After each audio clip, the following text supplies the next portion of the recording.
One. Well, how's it going, everyone? How's it going, y'all people watching live with us? Glad all of y'all are here. Woo! I really am. I didn't want to be up here teaching to no one, you know, so glad some of y'all came out. So we're going to be going over the book of John today. We have, for those of y'all who have been here, for those of y'all who haven't been here, we've been going over the 4 Gospels the past 3 Wednesday nights, and tonight is the final one with John. So I'm going to hand out some papers in a couple of minutes here for y'all, but I want to start out by getting 2 people who are willing to read for me. Any volunteers? Okay, so we're going to start with John 1 through 5.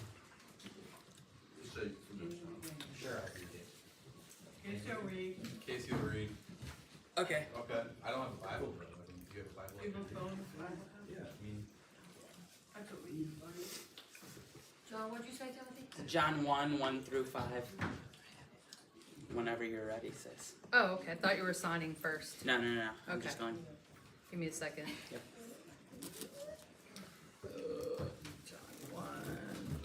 Okay, here we go. In the beginning was the Word, and the Word was with God, and the Word was God. He was in the beginning with God. All things came into being through him, and apart from him nothing came into being that has come into being. That's right. In him was life, and the life was the light of men. The light shines in the darkness, and the darkness did not comprehend it. Okay. And then we said you were going to go ahead and read the next one? Okay. Gotcha.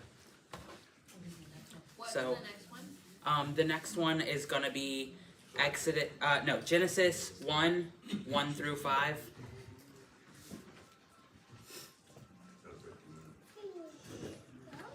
You want to borrow my phone?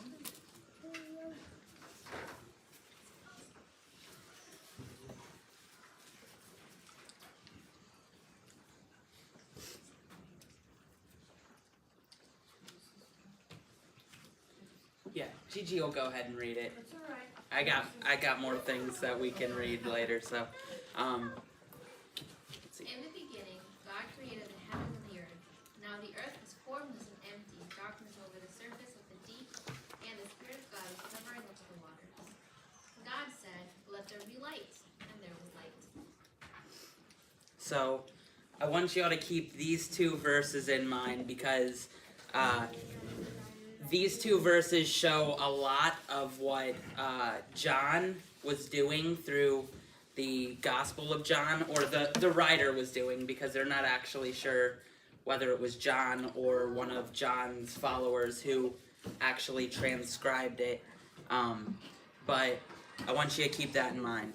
So we're going to discuss in what ways John is distinct from the Synoptic Gospels tonight. There's a couple of different things that we're going to talk about. So the theological emphasis. John emphasized Jesus' divinity and presents him as the eternal Word, which is in the beginning, the Word was with God, while the Synoptics focus more on his humanity and earthly ministries. In John, it starts out with a theological discourse and actually comes into the middle of Christ's life, whereas some of the other Gospels all of the other Gospels start at the beginning of Jesus' life, leading up into his ministry. John actually starts in the middle of his ministry after the brief theological discourse. So the narrative style is also different. John contains fewer of the parables and more deeper discourses, and then contains a lot of the miracles as proofs. The chronological order is different in John than the other Gospels. John doesn't really put things in a chronological order. He puts things more in a theme, like category, throughout the book of John. And then the unique materials, John includes quite a few stories that you don't see in any of the other Gospels, which is why they believe that the synoptic Gospels may have taken a singular source, whereas John, they believe, was not written off of that singular source. And some of those differences are like the wedding in Cana, where he turns the water into wine, and the resurrection of Lazarus are both seen in John and are not seen in the other Gospels. So I'm going to hand out these papers, and I want the first half over here to kind of look at these and discuss the differences between John and the Synoptic Gospels.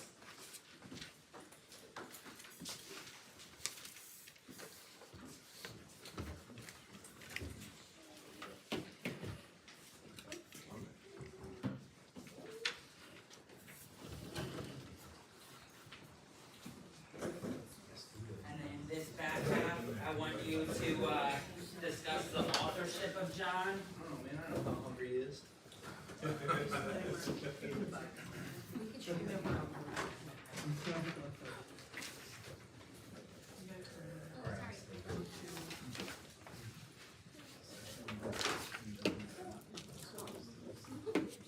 y'all just want to take a couple of minutes to read over that stuff.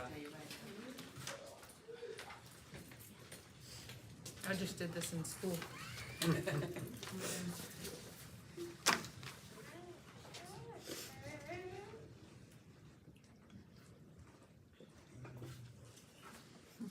it on like a short 5-minute or short 3-minute song, something like that.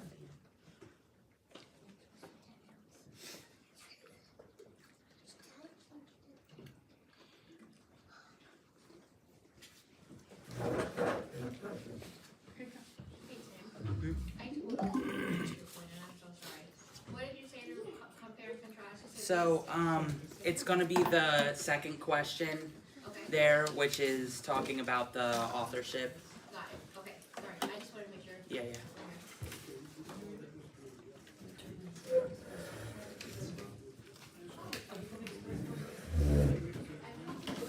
Mr. Joseph, do you have a paper? Oh, I put one back there for the three of them to look at. What robot? I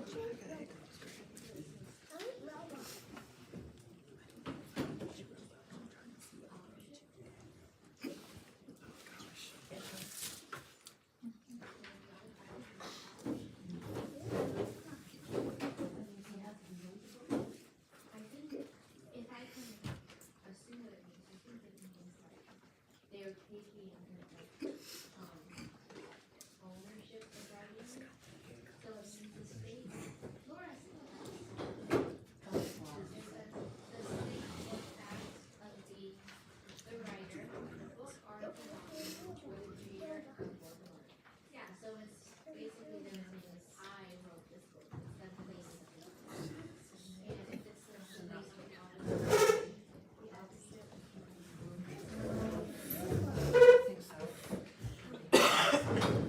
It says the authorship of the book has been a topic of scholarly debate for centuries. The two main authors of the series were published, tradition and attribution to the author of the book.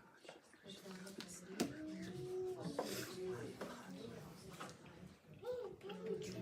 So is it just us right here that are doing that? So this and debating John.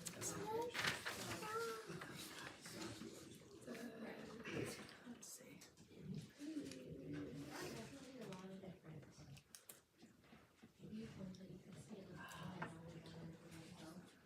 because I feel like is that good for the constant thing? But then on the other hand, it's like, well, he did it, see what it should have done.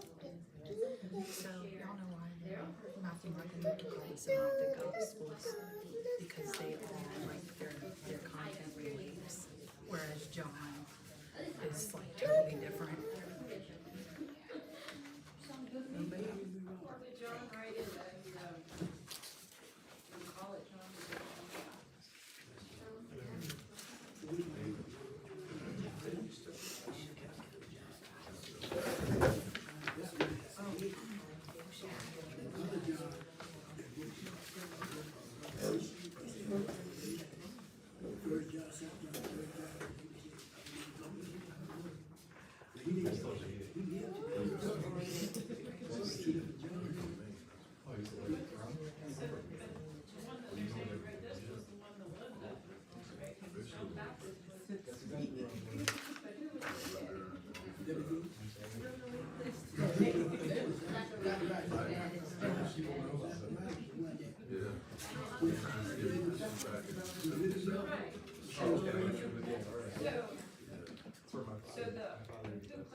I never really noticed that it wasn't in chronology as what the other books are.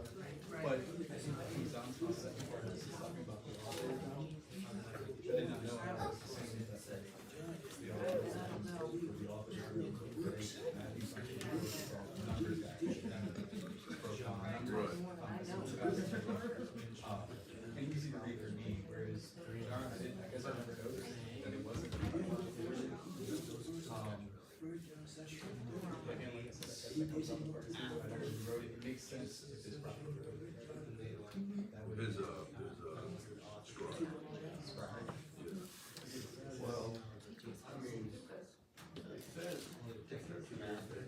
he had some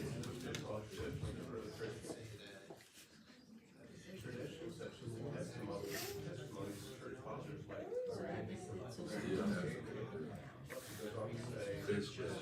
he was on tablets.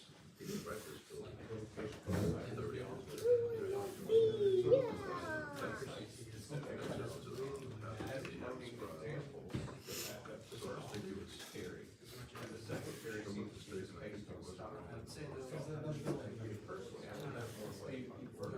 The books aren't incredible.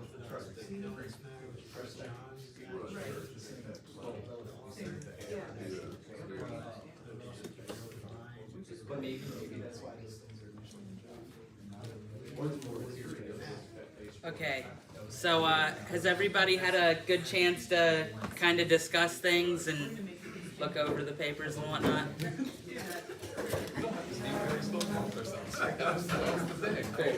Okay, so I'm gonna get somebody from the front half here to kind of say what they discussed as far as the differences between the Gospel of John and the Synoptic Gospels. What's that word mean? Synoptic? It's the three. I'm not sure what synoptic itself means, but it's the first Synonym. three. They're similar. Synonymous. Yeah, they're all three of them kind of follow the same like. Well, it's not necessarily chronological. They all carry the same. They're synonymous or highly associated with, almost like a copy. Synoptic means similar, chronological means order. So yeah, anybody wanna? We do this regular folks. I'm gonna call on my sister because she did this at school the other day. What you just said. So Matthew, Mark, and Luke were all like very similar. They have a lot of the same content. There's like a belief that, like some people believe, the most popular belief is that Mark wrote first, and then what is it? Is it Luke? So Mark first. So it's common belief that Mark came first and either Luke or Matthew after. I think it was Luke and then Matthew followed after Luke. Yeah, and there's like a bunch of different variations of that belief, but that's the most believed thing, is that Mark was like the first one and then they copied after. And so that's why their content is so much the same, whereas John is like completely separate. He starts at a total different point than the Gospels do. So, and then he's just got so much different content.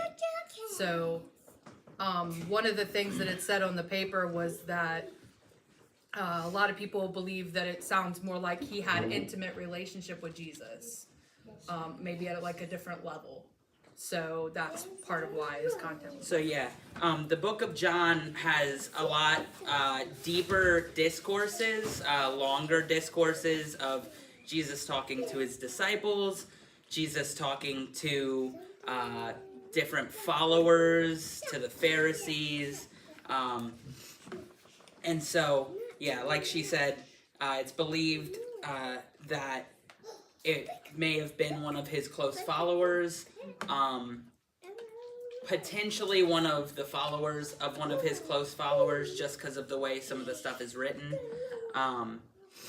Chronological orders, different, and then yet again, unique material.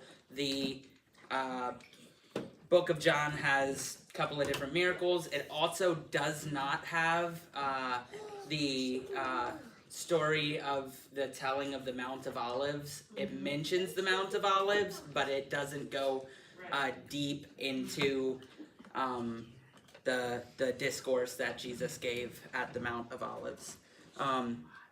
So John, his Christology, his understanding of Christ, is heavily emphasized in the book of John.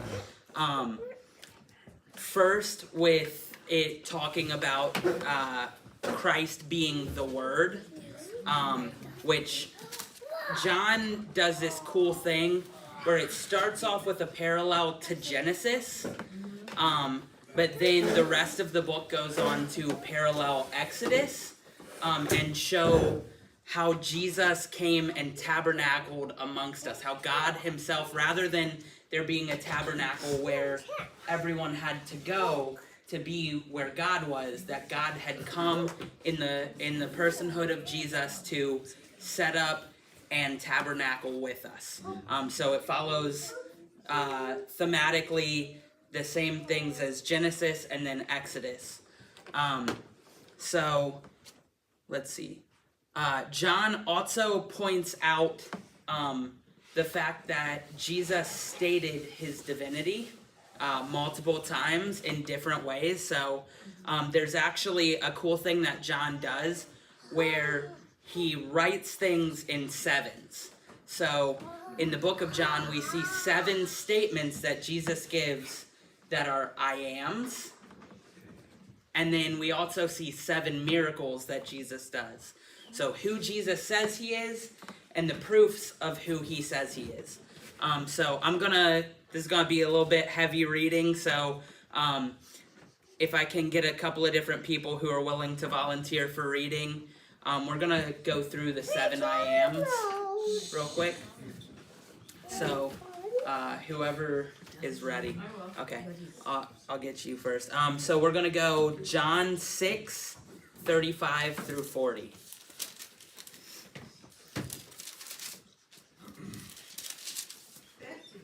John the Baptist was killed before Jesus was. Yeah, so this isn't, there's 2 different people that it's believed to have possibly been. One that is kind of a common belief amongst people is John the son of Zebedee. Although John the son of Zebedee is not who scholars tend to believe it is. The book of John talks about the beloved, and so that's who they think it may have been, or that's who it states it is, but they never actually give a name to the beloved. it's believed that who authored it may have been a follower of John, referred to as John the Elder. But what were you gonna say, Brother Joseph? I know there were two Johns, right? Yeah, so John, one was, like you said, one was Zebedee's son, and one was Zachariah's son, because of Elizabeth. yeah, so there was Zachariah's son would have been John the Baptist, but that's not who they believe that it would have been. It either would have been John the son of Zebedee, which was one of the what were referred to as the sons of thunder. Right. But because of the way that it's written, they aren't quite sure of that, because it's almost written in a much more soft tone than someone who was referred to as sons of thunder they believed would have written. John, 1 John, 2 John, and 3 John, later in the Bible and the book of Revelations is all held to potentially be the same person, but every single one of them is kind of written in a different style, so it leaves a lot of debate as to who the actual author was of each one. So just weird little bit of information there, but are you ready with that? So we're gonna read the first I am. Okay. Jesus said to them, I am the bread of life. He who comes to me shall never hunger, and he who believes in me shall never thirst. But I said to you that you have seen me, and yet you do not believe. All that the Father gives me will come to me, and the one who comes to me I will by no means cast out. For I have come down from heaven, not to do my own will, but the will of him who sent me. This is the will of the Father who sent me, that of all he has given me I should lose nothing, but shall raise it up at the last day.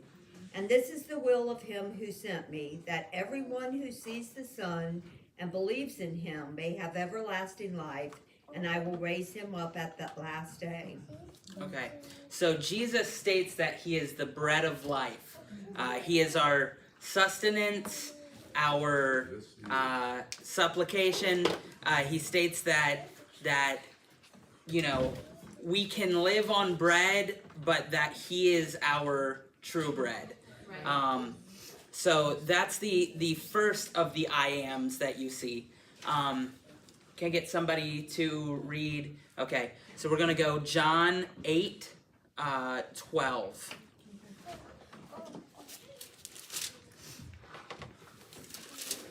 Again, Jesus spoke to them, saying, I am the light of the world. Whoever follows me will not walk in darkness, but will have the light of life. Okay, and then can I also get you to flip over to Psalms 119, 105? Psalms.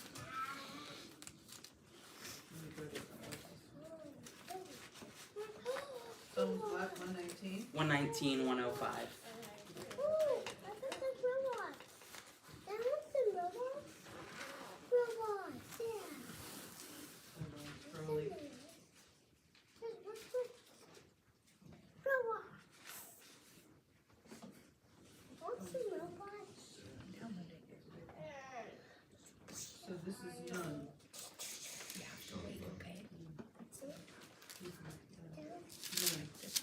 Word, your word is a lamp unto my feet and a light unto my path. So, in this chunk, we not only see that Christ is the light of the world, but this parallels back to the Word being a lamp unto our feet. Christ, the Word, that John originally stated at the beginning of the book, is the Word made flesh. So, can I get somebody to read John 10, 1 through 10?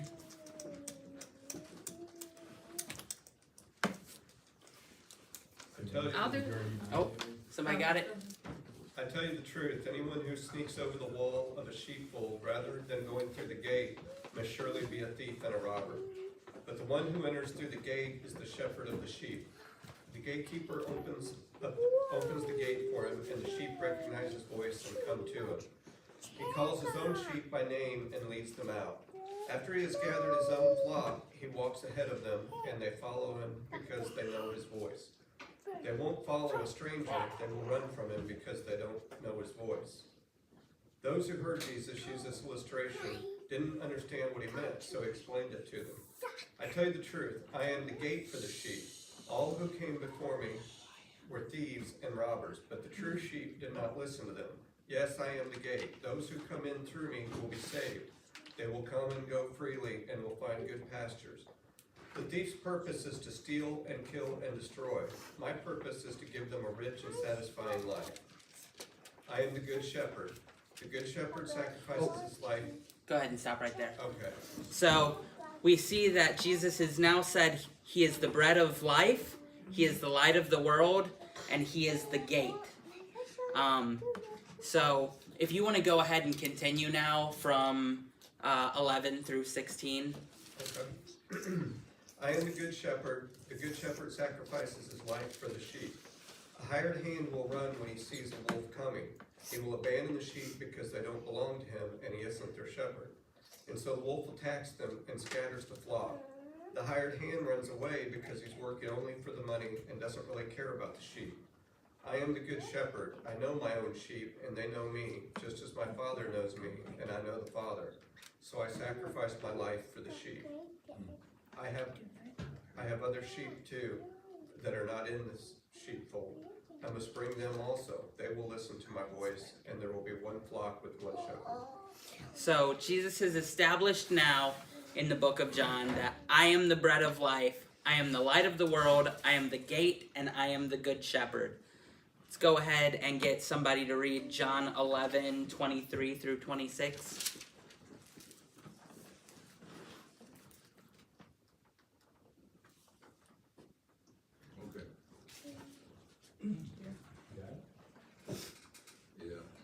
John 11, what? 23 through 26. Jesus said to her, your brother will rise again. Martha said, I know that he will rise again in the resurrection on the last day. But Jesus said, I am the resurrection and the life. Whoever believes in me, though he die, yet shall he live. And everyone who lives and believes in me shall never die. Do you believe this? She said to him, yes, Lord, I believe that you are the Christ, the Son of God, who was coming into the world. When she had said this, she went and called her sister Mary, saying in private, the teacher is here and is calling for you. And when she heard it, she rose quickly and went to him. Now Jesus had not yet come into the village, but was still in the place where Martha had met him. What verse are you on? I'm sorry, it's 30. I just Okay. finished 30. Yeah, let's go ahead and stop there. So in 23 through 26, Jesus establishes that I am the resurrection and the life. Okay? Let's get somebody to read John 14, 6 through 7. Jesus answered, I am the way and the truth and the life. No one comes to the Father except through me. If you really know me, you will know my Father as well. From now on, you do know him and have seen him. What are you until?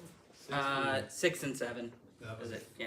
So Jesus at this point has established, I am the bread of life, I am the light of the world, I am the gate, I am the good shepherd, I am the resurrection and the life, I am the way, the truth, and the life. Okay? And let's get one more, John 15, 1 through 4. I'll do it. Okay, Gigi. I am the true vine, and my Father is the gardener. He cuts off every branch in me that bears no fruit, while every branch that bears the fruit he prunes, so that it will be even more fruitful. You are already clean, because of the word I have spoken to you. Remain in me, as I also remain in you. No branch can bear fruit by itself, and it must remain in the vine.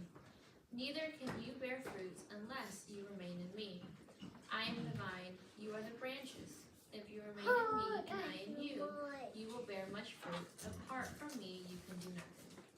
If you do not remain in me, you are are like a branch that is thrown away in with such branches are picked up, thrown into the fire, and burned. If you remain in me, my words remain in you. Ask whatever you wish, and it will be done for you. This is to my Father's glory, that you bear much fruit, showing yourselves to be my disciples. Okay, so Jesus has established, I am the bread of life, I am the light of the world, I am the gate, I am the good shepherd, I am the resurrection and the life, I am the way, the truth, and the life, and I am the true vine. These are the 7 I ams in the Gospel of John. And like I said previous, John loves using the number 7 in the way that he presents the life of Christ and his divinity. Would any of y'all say that just based on those verses that John did not believe that Christ was divine? No. Yeah, he fully believed Christ was divine. So one of the strong emphases in the book of John, which is different than the other books, is John very well presents the case for Christ's divinity, whereas the other books, yes, they do present a case for his divinity, but it's not the emphasis in those books. This one is very much focused and aimed at showing who Jesus thought he was and who he was in proofs by the miracles that he did. So That's probably why most people, most pastors, church people, teachers, whoever, when someone gets saved, they always, first thing they say, read the book of John. Right. Because it's more about who Jesus is. You know, that's interesting you saying that, because actually for the first about 200 years, the church fathers didn't look at John as one of the gospels to be used, essentially. Because, and this is why, there was a group called the Johannine Gnostics, which they later deemed to be a heretical group that took it as a strong book for them. Not saying that it's not God's inspired word, because it is, but they were weary because of the connection that it had to the Gnostics and the Gnostics' belief to use it for quite a bit. And you'll actually see in a lot of church practices, whether it be in the Methodist Church or different churches, where they set up to follow each one of the Gospels on a different year. So one year the focus would be Matthew, the next year it would be Mark, the next year it would be Luke, and they actually do a 3-year cycle. John is not typically used as the emphasis for any of those. Although it is used to supplement all 3 of those years, you still see the practice in a lot of churches of that being kind of a supplementary gospel. So there's 7 miracles in the book of John. Anybody want to give a guess at what some of those miracles were? We know that one. Okay. It's like Was it where the woman touched the hem of his garment? So that's not one of them.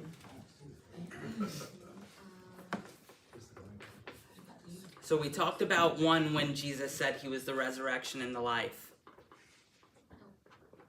Anybody remember what miracle that was? Lazarus. Okay, so the turning water into wine and resurrection of Lazarus are the 2 that we only see in John.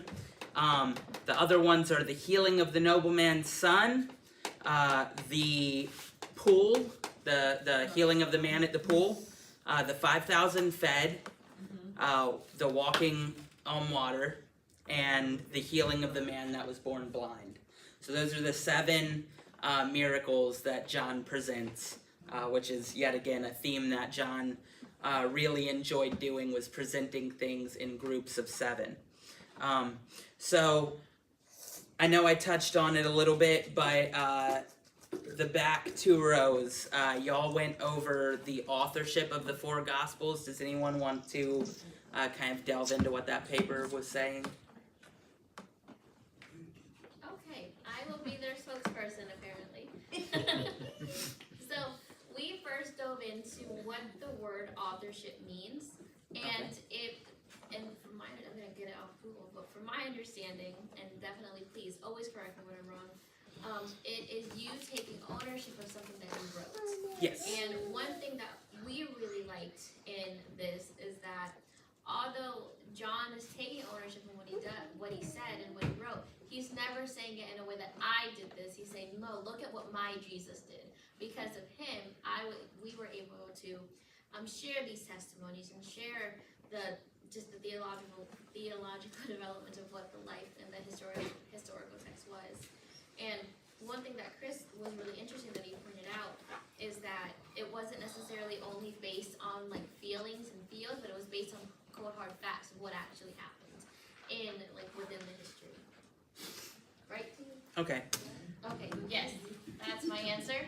So, like I touched on before, there's a couple of different theories. Tradition attributes the Apostle John, the son of Zebedee, while alternative theories suggest a latter authorship by the Johannine community. So that would have been people who were in the communities that the elder John kind of headed over. And they believe that it may have been a second-hand writing. So the reason why it might sound different to some of the other books that were attributed to John is because it may have been one of his scribes kind of recording, or it may have been somebody that he had passed down by word the stories of the life of Jesus to. Let's see, and then, so we already kind of touched on the prologue for John, which is in the beginning was the Word, and the Word was with God. Can I get somebody to read back over that, though, real quick? Just John 1 through 5.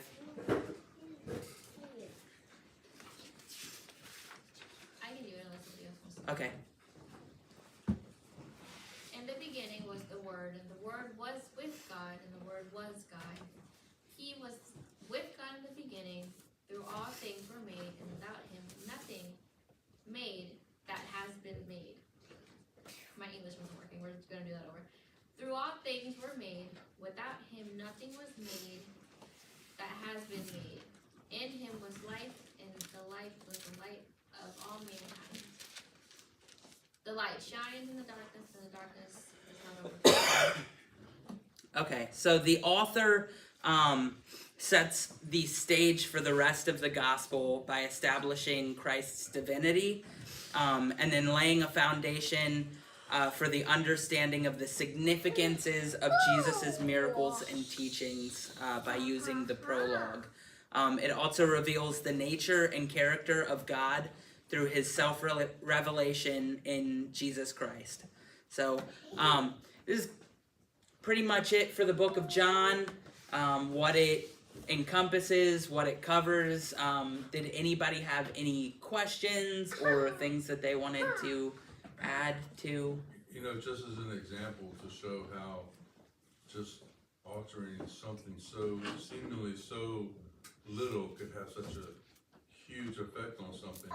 First time I saw the Jehovah's Witness Bible, I was immediately led of the Spirit, I guess, went to John 1:1, and it said, and the word was a God, little g. Right. Just a little letter, a and a God, instead of saying the word was God. Said everything else just like it, except for it said a God.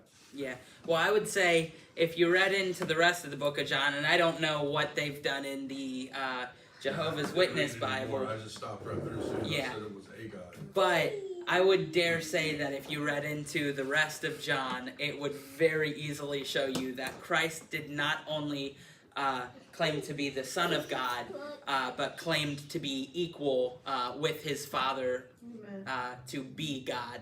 So, and the I am statements kind of back that up. Him saying, I am the bread of life. I am the light of the world. Those were the kind of statements that eventually ended up getting him kind of handed over to the Roman officials because the Sanhedrin saw it as blasphemy. So, yeah, that's the book of John. So, thank y'all for coming out.